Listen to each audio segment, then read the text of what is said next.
স্বাস্থ্যসেবায় দুর্ভোগ আজ সাধারণ মানুষের অন্যতম বড় সমস্যা। গ্রামের মানুষ সময় মতো ডাক্তার পায় না, জরুরি মুহূর্তে হাসপাতালে পৌঁছাতে হয় ভোগান্তির মধ্য দিয়ে। একটি সুস্থ সমাজ গড়তে প্রয়োজন কার্যকর ও মানবিক উদ্যোগ।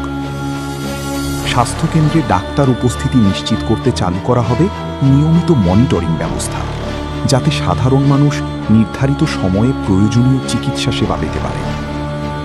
প্রতিটি ইউনিয়নে নিয়মিত আয়োজন করা হবে ফ্রি মেডিকেল ক্যাম্প, যেখানে সাধারণ মানুষ বিনামূল্যে চিকিৎসা ও স্বাস্থ্য পরামর্শ গ্রহণের সুযোগ পাবে।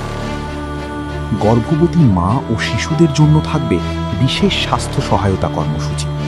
নিরাপদ মাতৃত্ব, পুষ্টি এবং নিয়মিত স্বাস্থ্য পরীক্ষা নিশ্চিত করার উদ্যোগ নেওয়া হবে। জরুরি রোগীদের দ্রুত হাসপাতালে পৌঁছাতে গড়ে তোলা হবে অ্যাম্বুলেন্স যোগাযোগ নেটওয়ার্ক, যাতে একটি ফোন কলেই সহজেই পাওয়া যায় জরুরি পরিবহন সহায়তা। কারণ সুস্থ মানুষই পারে একটি শক্তিশালী সমাজ গড়ে তুলতে। স্বাস্থ্যসেবা হবে মানুষের অধিকার, ভোগান্তি নয়।